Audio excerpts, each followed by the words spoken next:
was deployed twice, once for a year in Iraq and once for a year in Afghanistan. My husband has been deployed 8 times. He has been deployed 1 time to Afghanistan, and he spent 1 year in Honduras. So this is my first year-long deployment.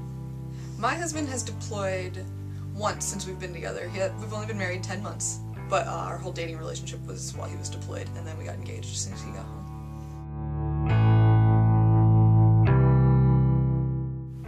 Joe being in harm's way, praying a lot about, God keeping him safe while he's over there is definitely a big challenge.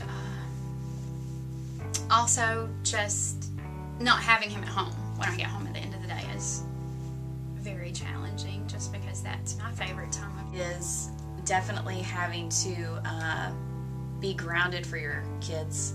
And when that person's gone, it kind of throws your world into a tizzy. So with respect to deployments, you have this whole layer of fear and anxiety and the potential for danger and bodily harm and all of those things that go along with your husband being in a war zone. So that creates a level of anxiety that's sometimes very difficult to deal with. All the responsibilities of your family and your household fall on your shoulders. So in our situation, we don't have children, but we do have careers and a house and pets, and all of those responsibilities become mine, and it's a lot to handle for a year.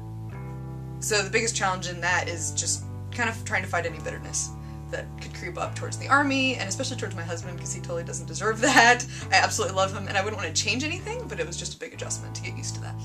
You have to make a conscious effort not to fall into, let's say, depression. Like when you go out and you see families together.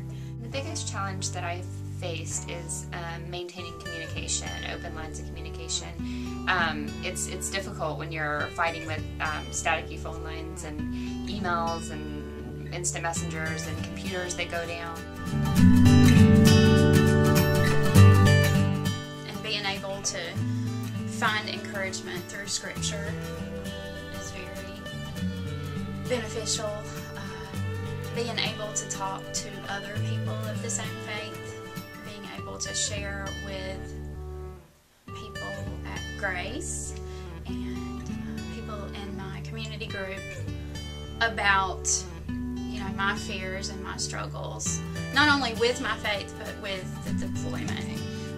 It gives sort of a sense of peace about what's going on, and I always try to remind myself that there's a plan that's bigger than mine, and that's all in God's hands, and we just have to let His work take over and kind of be along for the ride. Knowing that God is in charge and has placed me exactly where He wants me gets me through it. Just knowing that my husband's in God's hands, whether he's, down the street or deployed, that God will take care of him.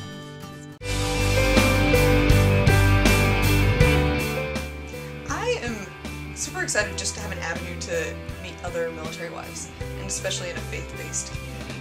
For me personally, I always try and surround myself with other military spouses, especially during the deployment. I just think that it helps to be around people who identify with what you're going through. And the Lantern is going to be another avenue through which I can do that, but it has a religious context, which is fantastic.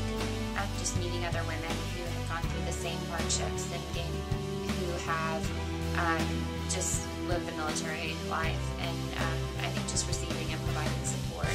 Getting support and love through this ministry. Definitely meeting other military wives and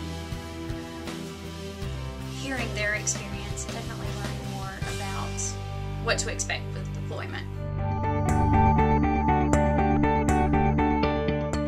The Lantern is a non-denominational ministry that's for military wives or even women who are just committed to a soldier, whether that be a fiance or a girlfriend.